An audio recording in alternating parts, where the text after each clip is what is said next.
Hello, my strange and charmed ones, and welcome back to my channel for another installment of my Plan Like an Entrepreneur series.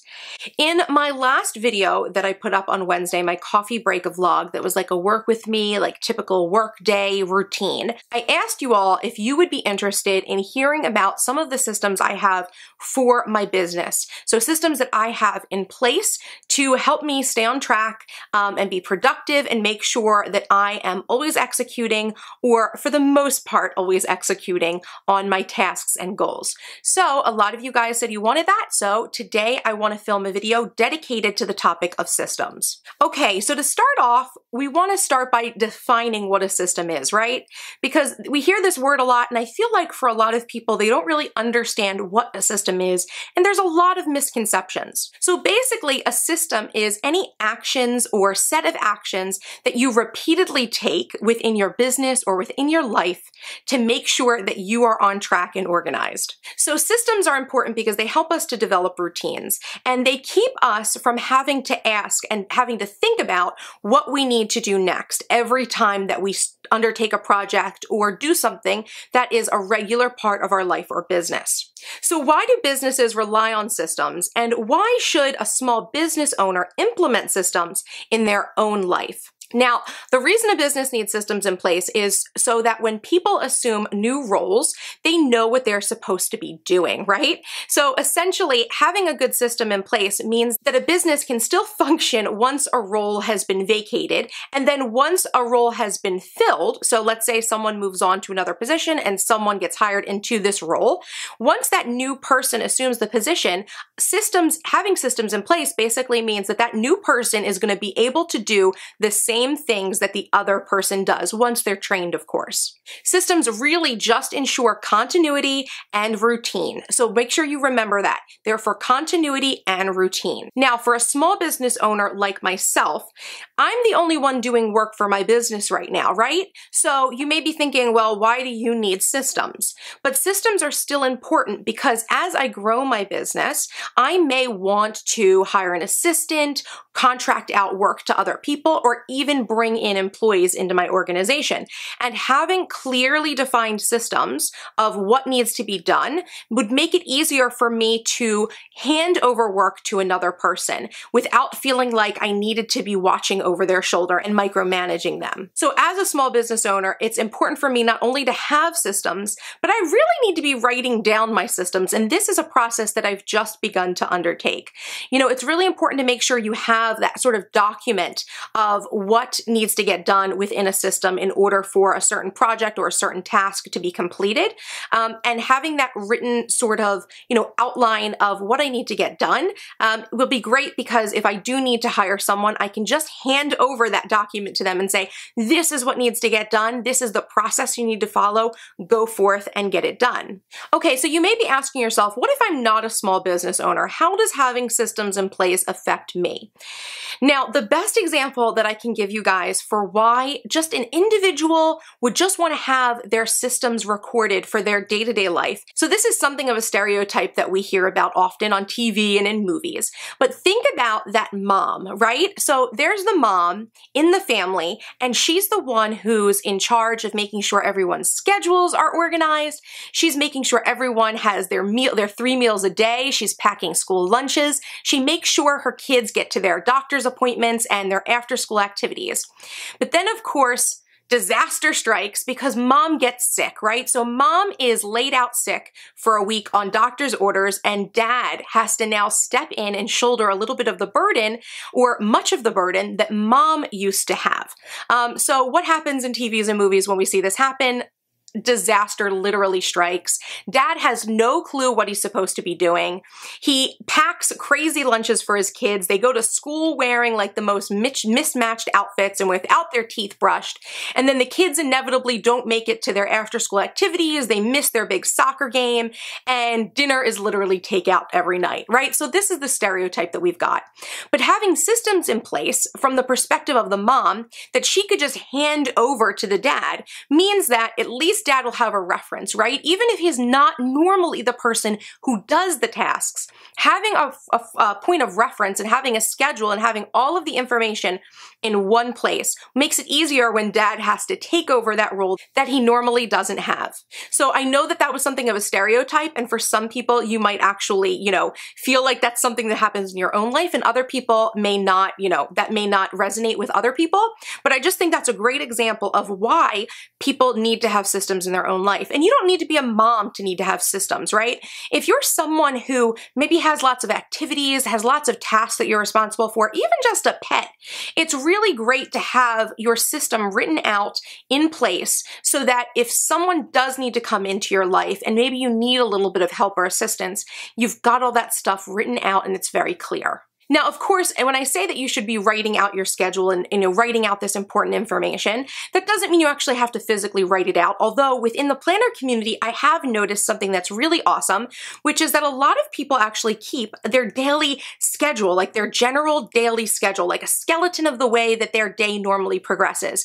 And if you do this, you may not have known that you were actually writing down your own system so that you have something that you can go back to and look at when you maybe are stuck throughout the day and feeling overwhelmed.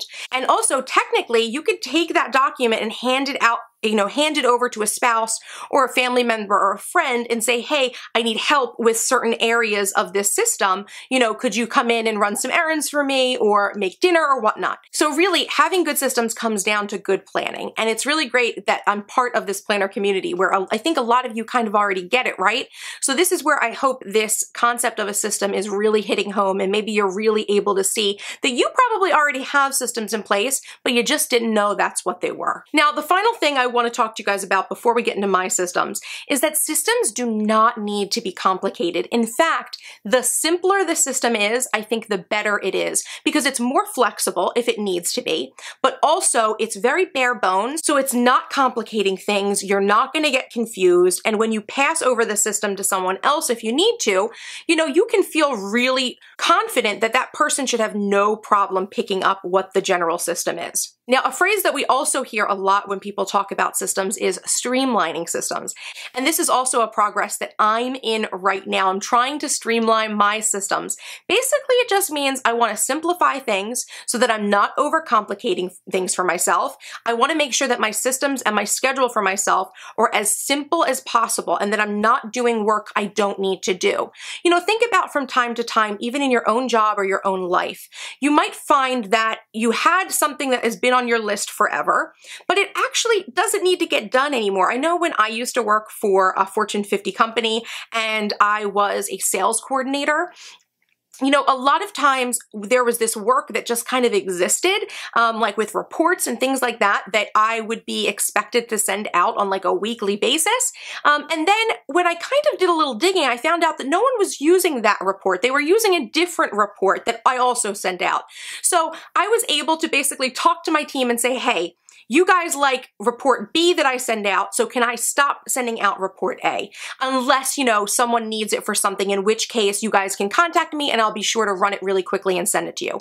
And guess what happened? They told me it was fine. They said, just run that report on an ad hoc basis, and then guess what? Something got knocked off my list. So that is an example of how to simplify or streamline your systems. So think about that. Think about the ways that you can actually make life easier for yourself and give yourself fewer obligations so that you can focus on the obligations that really matter. Okay, so now we're going to talk about my specific systems. And remember, these systems, are not anything crazy or complicated. You may actually be familiar with some of them already from listening to my previous videos or reading my blog or, I don't know, seeing something on Instagram or Twitter. But let's just run through my general systems for organizing my business, right? So this is just going to be business stuff because I know this is going to be a topic that a lot of you who are starting businesses, who are wannabe entrepreneurs, are going to be interested in. So for my general organization, and I apologize, I'm actually using my phone here to read off all of these systems so I remember everything I have to do. So for general organization, The first thing I've got is scheduling. So as you know, my scheduling system is my Filofax. I write out everything in my Filofax that I need to do. I keep tasks lists in there, project lists in there. I have my editorial calendar for all of my content in there. So I use my Filofax as that system for organizing my schedule. And I have plenty of videos on that. I'll actually go ahead and link to some previous videos in my Plan Like an Entrepreneur series down below if you didn't see them, some earlier videos where I really go into how I plan, but that would give you, basically an overview of my scheduling system. The second general organization item I have is email. Okay, so I like to read my emails. In the morning, I will get my phone, I will sit in bed, and I will go through my emails and I will flag ones that need to be responded to. Then once I move over to my office or I get my laptop out, right, I'll go ahead and respond to those flagged items because, we all get so much email. It's really important that, in my opinion, that we're kind of reading them, deleting what we don't need, saving ones we need to save, and marking ones off that need to be replied to. So when we go to sit down and actually write them in bulk, you can go quickly one through the other. So that's one example of how I batch my work. That's how I batch my email. So that's my process for email. And the third thing that I pretty much do like every day, it's like a general organization system, is for my shop, right? So I get orders all the time through my shop. And what I like to do is once a day, normally in the mornings, I will go to my shop and I will close my open orders. I go through and see what orders have been placed. Obviously, all my products are digital, right? So I don't need to actually send anything out to people, but I do sometimes need to send out emails to people who have joined Empire Building. So if you're in a blueprint path or an architect path and you're getting coaching with me, I do need to send you a follow-up email to give you all the information you need to get started in the program. So for the most part, cleaning through my shop orders, I could get I could go in the morning and I could have like 50 new orders, like sometimes more that have, accumulated in the last day. I can just go through and close those orders, make sure everything looks good. And then, identify the orders that are for Empire Building paths and then send those emails as necessary. Now, the next topic we're going to talk about is my system for blogging. So as you know, I post 3 days a week to my blog, Monday, Tuesday, and Thursday. Sometimes I blog more, but that's my bare minimum. So the first part of my process is actually outlining and writing my blog posts, which I do in an app that I love on my computer. So it's a program, not really an app. And it's called Scrivener. I have a video on Scrivener or a blog post or something like that. I can link that down below as well for you guys. But it's just a really great program for writing. Anyone who's doing any sort of writing, if you're a frequent writer or you have to do long form writing from being a student to someone who's like a professional writer, I love Scrivener. So that's where I outline and write all of my posts. Then I go in to take my pictures, right? And sometimes I will batch this work and take a bunch of pictures at one time, but lately I've been a little lazy and that's something that I need to work on, is kind of batching more of my photos. But I'll go ahead, take a picture or pull a picture from my stock images that I've got for myself built up, and then I will edit it, do whatever I need to the photo, and put it into the post. Next, I need to find any applicable links to any items that I mention or websites that I mention or products or other posts. I like to make sure that I'm making sure that all of my links are in my blog post. That's very important. Then the final thing that I do is I set the post to schedule. All of my blog posts are always scheduled ahead of time. I never write something and then like publish it. Like that happens like very rarely. So I always make sure things are scheduled so that they're going up on time.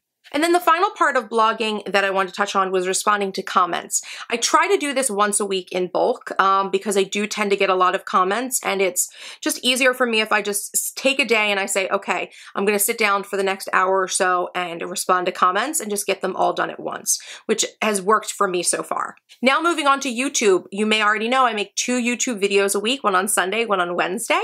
So I film 2 times a week. This is something that I might want to change up. I don't know. I try to film 2 times a week because I think that it makes things a little bit more authentic. Like I do sit down literally in the middle of my day to film my coffee break vlogs, for instance. But this video, you know, my Plan Like an Entrepreneur video is normally done on the weekends, but I've actually been thinking about changing that system. So, you know, I might do it during the week, maybe on Friday, so that I have my weekends free. But as it stands, I film these on the weekends so that they're as authentic as possible.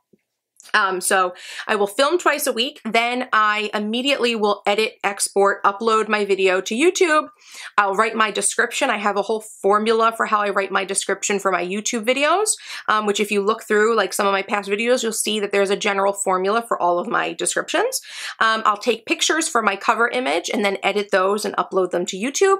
And then of course, again, just like my blog comments, I will respond to my YouTube comments. I usually pick one day a week and I just go through and bulk respond to any questions and comments that I've got. So that is my process for YouTube, my system for YouTube. The next system that I want to talk about is empire building, right? So this is basically my dedicated e-course for building your own business and your social media presence online. And so for empire building, just for the course, I post 4 days a week to the Facebook group. That's the group coaching that, you know, if you choose either of the paths, you get the group coaching. So I'm adding, you know, extra content 4 days a week to that Facebook group. I have to schedule my calls one-to-one with clients normally as those come up. So, you know, it's not like I get a steady stream of people who necessarily will sign up for the one-on-one calls, especially since that's a little bit pricier of an option. But as it happens, when I go through and do that daily review, I will send out an email and the email will have scheduling information as well. So usually the process is that I ask them for information about themselves, their backgrounds, their goals, aspirations, everything about their business. They send me back that email. So it's a nice big email that I will then review. And I go ahead and I just use a highlighter and I've got like my pens and I will be picking pieces out of that email that I think are important to talk to my client about. So that by the time we have our call, I'm ready to talk to them about some legitimate things that they've actually already told me are important for them. So then we have our call, which takes at least an hour. I tell them, you know, it's an hour long, but if we need to go over, we go over. I've got no problem with that. I'm not like, you know, timing things down to the second here. So about an hour for our call. And during the call, I'll make sure I take copious amounts of notes and I actually make sure that I also pinpoint some action steps so that my client actually has things to do like homework immediately, things that they can work on.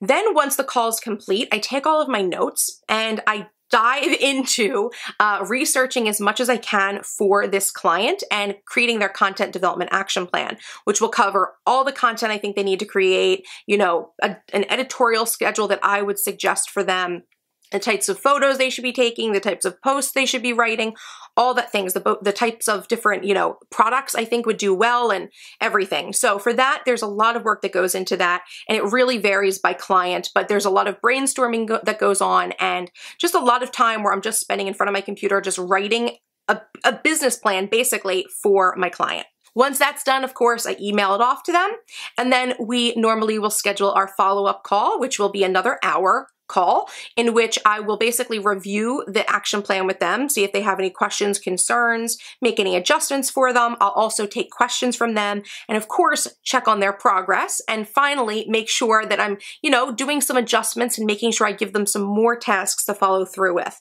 But that's generally, you know, my high level overview of the work that I do for empire building. Okay, so the final category of my systems is new content creation. Because that's my job. Content creation is my job. I have to be constantly in this mode, in this system of content creation. So generally what ends up happening is I will start by doing my project planning process, which I have done in a video before, and I will link that down below. Just a general project planning process, which includes brainstorming ideas for new content, fleshing out the ideas, choosing from my best ideas, writing out all my action steps, and then working on my action steps piece by piece. Now, I tend to be the type of person that likes to do a lot of work and just sit down and do a ton of work and get it knocked out. I'm actually reading this awesome book by Gretchen Rubin called Better Than Before. I will link that down in the description box in case you guys are interested in checking it out. But in that book, Gretchen talks about this concept of people having 3 sort of work styles. You can be a marathoner, a sprinter, or a procrastinator. And I identify with the sprinter. That's someone who likes to do a whole bunch of work and just dedicate some time and just get it done, right? But there are other ways that you could be working. So if you're not a sprinter, don't worry, don't feel bad about that. Everyone has their natural work style and they need to identify that so that it can play to their strengths. So the other option, another option you can be is a marathoner, which basically means you like to take little chunks and just do things slow and steady, which is another wonderful way to work. If that's a way that you like to work, make sure you're aware of that. So that you're really playing to your strengths when you're planning your projects. The final way you could be working, the final way that you can work, which I don't know if this is a way you can work so much as it's just like, it's kind of like a very trouble spot, is being a procrastinator, right? So if you're a procrastinator, you wait till the last minute until you've got all the pressure, all the stress, and you basically are pulling your hair out because you've got so much to do in so little time. Now, if you're a procrastinator and you don't like it, if this is something that doesn't work for you, I highly suggest thinking about your work in terms of systems and thinking about, the type of person you'd rather be instead of the procrastinator. Do you want to be the marathoner or do you want to be the sprinter? What actually works for you? You may actually be more accustomed to moving into the sprinter, but, depending on the systems you want to put in place, being a marathoner can also work for you with whatever your life goals are. So make sure you're thinking about systems in terms of those three styles of work. Now, the final thing I want to talk to you guys about are the things that I actually need to work on, things that I'm actually in the progress of changing and working on with my own systems, because systems are always evolving, or at least they should be. If you have systems in your life and you're not constantly reevaluating them and editing them and making sure that your focus is in the right place, you're going to end up not using your systems or they're going to fall apart. So the first thing that I know I need to work on right now is email templates. I get a lot of emails, as you can imagine, and my default is always to send a highly personalized email to each and every person that emails me. But to be completely honest, it's a real time warp that I get into when I do that, because I'm writing these really long emails, giving people advice and things like that, and I really need to kind of streamline my responses. So this is something that I'm in the process of doing. Keeping my responses as genuine as I can, but also honoring my time, because it does take a lot of time to email someone back, especially when there's like a bunch of emails that you wake up to that you need to reply to. I really need to get into the habit of using templates more. The second thing I need to get better at, is something I alluded to earlier, is batching my work. Batching your work is something that I always think is an amazing productivity tip, and it's something I generally do, but I've fallen out of the habit of doing it with certain things. So I'm starting to write my blog posts in batches again, starting to, take my pictures for my, my YouTube and my, blog posts and all my images and like that and things like that for Instagram and all that. I'm starting to try to batch again and try to get back into that habit. And batching really comes down to good planning. I just need to have a better plan so that I know what I need to do, so I know I can batch all of my work. So, if you're not someone who's batching your work, I highly suggest doing that. Batching was something I was actually really good at back when I was still working full-time for another company and then working on my business part-time, because I had less time to spend on my business, so I needed to batch my work to survive. But, things have obviously fallen apart. I have more time now because my business is my primary focus, which is wonderful. But, it makes you a little bit lazy knowing you have the whole day to work on things. So I really need to get better at that as well. So that is my whole system, basically. We didn't talk about social media, but social media is very simple. I try to post to Instagram every day, which you guys already know, and that hopefully I can start batching those pictures. But that's not so much of a system to me. That's like a one task thing. So the rest of these things I talked about were systems, multi-step processes that really take up a good amount of time and a good amount of effort. So I hope that this helped you guys in some way learn more about systems and hopefully gave you some tips from hearing my story of how you should be implementing them. So thank you guys so much for watching. If you have any questions, please leave them down in the description below. And of course, if you like this video, please make sure to give it a like. If you want me to talk about more of these sorts of behind the scenes, like functioning as a business. But I want to make sure I point out that this was a tip, these systems tips were something that you can use whether or not you're a business owner or not. Like I said, people need to have systems in their own lives as well. I just gave you guys the example of my business because I know that's what you guys really care about. So make sure you're giving this video a like if this is the type of video you want to see me doing more of. And last but not least, if you are not yet subscribed to my channel, what are you waiting for? Hit that subscribe button for more awesome videos by me. And until next time, you guys, bye-bye.